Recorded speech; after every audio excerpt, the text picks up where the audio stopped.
10:36. Vamos a un tema que ha marcado la agenda a nivel local en los últimos días y tiene que ver con la tensa relación que está viviendo el gobierno chileno con el gobierno venezolano. La Moneda ha descartado romper relaciones diplomáticas, por ahora al menos, con el gobierno de Nicolás Maduro, mientras crece la presión precisamente para que se adopten medidas más drásticas con el gobierno de Caracas. Vamos a conversar de este tema. El ex canciller Ignacio Walker está con nosotros. ¿Cómo está, Ignacio? Buenos días. Hola, muy buenos días, Sebastián. Muy gracias bien, por el contacto. Ignacio, hemos vivido días bien tensos en la medida en que han salido más antecedentes, por un lado respecto al caso del teniente Ojeda, anteriormente también a declaraciones del canciller venezolano. ¿Cómo definiría usted el momento diplomático que se está viviendo entre Chile y Venezuela hoy? Es una relación tensa, como lo es la de cualquier país sudamericano con la dictadura corrupta de Nicolás Maduro en Venezuela. Piensa usted en Colombia, en Ecuador, en Perú, en Chile, en el Tren de Aragua. Bueno, se suma a eso, obviamente, el elemento más crítico, ¿no es cierto?, más sensible de esta relación en este momento, es que el fiscal encargado de la investigación del asesinato del teniente Ojeda está trabajando sobre la base de la hipótesis de un móvil político, o que esto habría provenido desde Venezuela, ¿no? Evidentemente que eso es sin precedentes, eso es inédito en la justicia chilena, y pone, ¿no es cierto?, a Venezuela en la necesidad, obviamente, de colaborar, ¿no es cierto?, en torno a esta investigación. Yo creo que esa es la tensión más importante. O sea, primero la declaración del canciller venezolano sobre el hecho de que el Tren de Aragua sería una ficción, sí. Imagínense. Y segundo, esta decisión del fiscal de explorar la hipótesis de un móvil político. Ignacio, ¿por qué es tan grave la investigación, o más bien la línea de investigación que está llevando adelante la Fiscalía, el hecho de que habría motivaciones políticas detrás del asesinato del teniente Ojeda? Es muy grave porque piensa usted, Sebastián, lo siguiente. En Venezuela, que es un régimen autoritario desde el año 98, bueno, fue elegido inicialmente Hugo Chávez, todos sabemos la historia, pero en los 7 años de Maduro, no cabe ninguna duda que es una dictadura, ¿no?, que viola los derechos humanos. Bueno, 33 oficiales del ejército bolivariano no solo fueron dados de baja hace poco tiempo, sino que fueron detenidos y torturados, entre ellos el teniente Ojeda. Sí. Por lo tanto, él entra en una lista de disidentes políticos, por así decirlo. Finalmente escapa de la cárcel, llega a Chile, obtiene asilo y es asesinado en un secuestro que tiene características muy especiales, Sebastián. Porque no es un secuestro extorsivo, no hay recursos económicos que se soliciten de la familia. O sea, todo el modus operandi, la forma en que fue enterrado bajo tierra, hay que también reconocer la eficacia de la policía chilena y de las fiscalías en este y en otros casos. Entonces, esto hace que sea algo inédito y que lleve al fiscal a plantear un móvil político. Imagínense, entre países como Chile y Venezuela, sí, que tenemos relaciones diplomáticas, ¿no? Entonces, es particularmente grave. Ajá. Ignacio, y en ese contexto, ¿qué responsabilidad le cabe al gobierno venezolano en toda la situación que se está viviendo? Me refiero a la respuesta que ha dado ante un caso de esta gravedad. Bueno, el gobierno de Venezuela ha ido cambiando el tono y la música de su discurso, ¿no? Porque ahora ha dicho que va a colaborar, ¿no es cierto?, en tratar de aportar antecedentes, a pesar de que inicialmente, bueno, y en varios episodios ya, ¿no? Recuerde que Chile estuvo como 4 años sin embajador. Sí. En Venezuela, el gobierno del presidente Boric designó muy bien a Jaime Gazmuri, un político de larga trayectoria. En enero se suscribió, Sebastián, un acuerdo de cooperación policial que a estas alturas es letra muerta, o pongámoslo en positivo. Este es el momento para que Venezuela demuestre que no fue un tongo, perdón la expresión, la firma de ese acuerdo de cooperación policial. ¿Por qué se lo digo? Porque el año pasado, ¿no?, Nicolás Maduro y el régimen de Maduro suscribió el acuerdo de Barbados, que es la participación de la comunidad internacional para velar y abogar por elecciones libres y democráticas en Venezuela.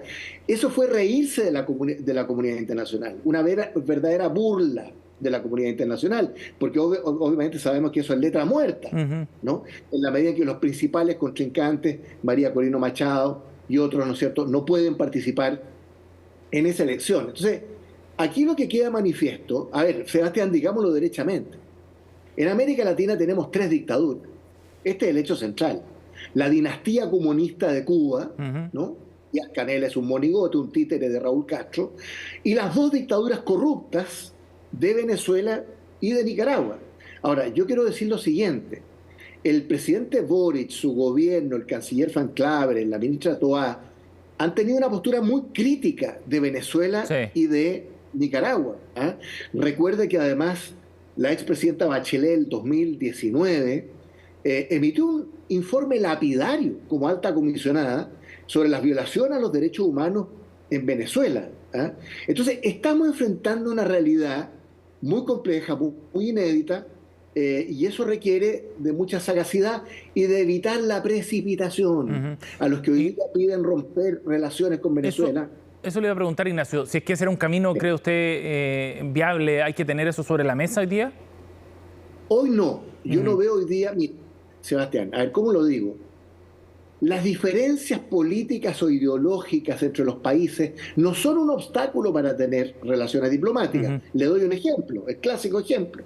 En plena Guerra Fría, durante 40 años, Estados Unidos y la Unión Soviética nunca rompieron relaciones diplomáticas. Cierto. Al contrario, la vía diplomática se hizo muy importante. Ahora bien, si se llegara a acreditar la participación del régimen de Maduro en el asesinato en territorio chileno del teniente Ojeda, ahí sí que hay motivo para romper relaciones diplomáticas. De acuerdo. Ese sería un extremo realmente intolerable, que habría cruzado claramente las líneas rojas que se llaman. Ignacio, ahora, de todas maneras, lo que usted plantea, la visión crítica que ha tenido el gobierno del presidente Boric respecto a Venezuela, puede ser un elemento central para entender dónde estamos, ¿no? O sea, ¿usted cree que Venezuela puede haber ido adoptando represalias desde el punto de vista de la acción o la inacción también, cuando no entrega información respecto a determinadas personas venezolanas, por ejemplo?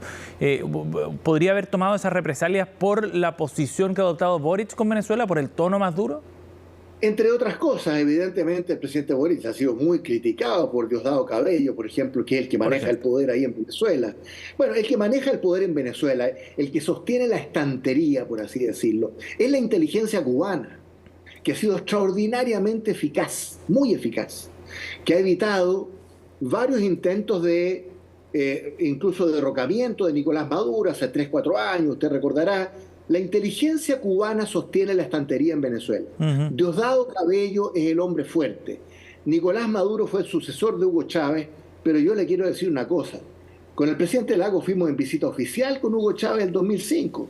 Yo tuve una buena relación con Ali Rodríguez, que era su canciller.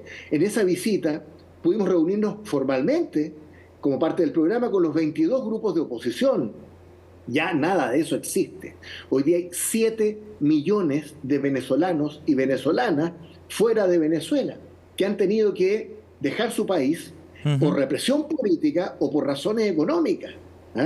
Entonces, la situación de Venezuela es insostenible. Y yo creo que la OEA, por supuesto Naciones Unidas, todas las iniciativas regionales, subregionales, por muy inoperantes que hayan sido durante muchos años, hay que invocar la Carta Democrática Interamericana del 2001. Entonces, yo creo que Chile, con el presidente Lula en Brasil, el presidente Petro en Colombia, gobiernos de izquierda, tienen que pasar a la ofensiva en forma más proactiva, ¿no?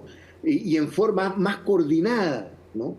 Para tratar de que Venezuela pague costos ante la comunidad internacional por estas acciones reiteradas, Ignacio, que, insisto, son una burla a la comunidad internacional. Pero uno ahí se pregunta si es que son efectivos los mecanismos internacionales para poder presionar a Venezuela. Quizás el gobierno chileno, el gobierno brasileño, ante una amenaza de una denuncia en su contra en foros internacionales, se lo tomaría muy en serio, ¿no? Pero uno tiene la sensación de que Venezuela no reacciona de la misma forma y como que no le entran balas, por decirlo un buen chileno. Bueno, son mecanismos muy débiles, Sebastián. Hay una cierta impotencia en la comunidad internacional, que ha sido burlada sistemáticamente, primero por Chávez y después por Maduro. Recuerde que en 2015 la Asamblea Nacional fue elegida democráticamente y ganó la oposición, ¿no? ¿Y qué hizo el régimen de Chávez y después de Maduro? Clausuró la Asamblea Nacional. Sí. Así estamos. Eso es Venezuela. Es una dictadura corrupta, ¿no? Nicolás Maduro, el régimen de Maduro, es una suerte de mafia corrupta. ¿Ah? En fin, entonces esa es la realidad. Y lo mismo Nicaragua, ¿no? Con la pareja Daniel Ortega, Rosario Murillo. La senadora Isabel Allende en Chile ha negado que ambos gobiernos sean de izquierda. Sí. Venezuela y Nicaragua. ¿Ah? Eso son muy importantes, yo creo, Sebastián, las voces desde la izquierda. En Chile han sido consistentes todas ellas, salvo una. El Partido Comunista de Chile es el único partido en Chile que respalda, aprueba, ¿no es cierto?, al régimen de Maduro. No hay otro. Sí. Y el Partido Comunista en Chile ha sido, ¿no es cierto?, un baluarte de apoyo al régimen de Maduro en Chile. Usted ve todas las declaraciones de sus máximos dirigentes y de sus resoluciones partidarias, Ignacio, en que apoyan a Maduro. ¿Y usted siente que el Partido Comunista para el gobierno puede ser un obstáculo, un peso a la hora de tomar decisiones respecto a Venezuela, o no lo ve así? Bueno, el gobierno del presidente Boric tiene que cuidar al Partido Comunista porque es parte de la prueba de dignidad. ¿Ah? En Chile, el Partido Socialista y el Partido Comunista son los que sostienen la estantería del gobierno del presidente Boric. ¿Ah? Mucho más que el Frente Amplio, que usted está viviendo una crisis muy grande. Sí. Entonces, no es fácil, yo entiendo, para el gobierno, en fin, llamarle la atención al Partido Comunista, que es parte de la coalición oficialista y una parte muy importante, con 12 diputados, con 2 senadores.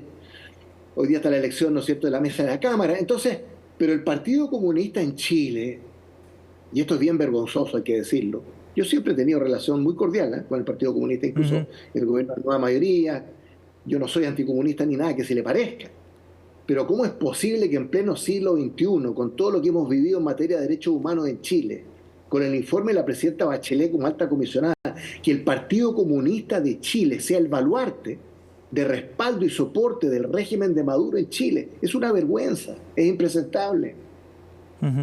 Ignacio, y desde el punto de vista de las medidas que se pueden adoptar, además de estas denuncias en foros internacionales o tratar de ejercer presión con otros países, ¿a nivel interno es posible tomar represalias contra Venezuela o contra los flujos migratorios venezolanos? Han surgido muchas propuestas y uno sabe que a veces al calor del debate o determinados hechos surgen ideas más o menos cuerdas, quizás, ¿no?, desde el punto de vista diplomático. Pero además de romper relaciones, han surgido la propuesta de cerrar las fronteras para los venezolanos y no permitir que ningún venezolano más ingrese a nuestro país, terminar con el envío de remesas a Venezuela, en fin. ¿Ese tipo de medidas cree usted que son un camino? Castigar a los buenos por los malos, eso es. O sea, si el tema no es la migración, en Chile hay 1,5 millones de inmigrantes, todos sabemos, 500.000 de Venezuela, la inmensa mayoría de gente de trabajo, que ha sido acogida en Chile. Lo que pasa es que hay, ¿no es cierto?, algunos cientos, algunos pocos miles, una ínfima minoría, pero muy efectiva, que está vinculada al narcotráfico, al crimen organizado, a la delincuencia común. Le doy un ejemplo, que es bien impresionante. El año pasado, el director de la PDI informó que el 2022 en Chile había habido 77 secuestros, con la participación de 44 venezolanos y 9 colombianos. O sea, tenemos un problema, ¿no? Pero no podemos disparar contra la bandada, por así decirlo, castigar a los inmigrantes, primero que han tenido que abandonar su patria, dejando a su familia, arrancando de la represión política, como el teniente Ojeda, ¿no?, o por razones económicas, que pagan impuestos en Chile, en fin. Las inmigraciones, yo sé, siempre es un tema muy sensible, no quiero desmerecer ese tema, pero castigar a la inmensa mayoría de inmigrantes venezolanos que se ganan la vida honestamente en Chile por la acción de un régimen dictatorial oprobioso, ¿no?, a mí me parecería un despropósito. Bien, Ignacio, muchas gracias por conversar con nosotros esta mañana, muy amable. Encantado, Sebastián, buenos días. Buenos días.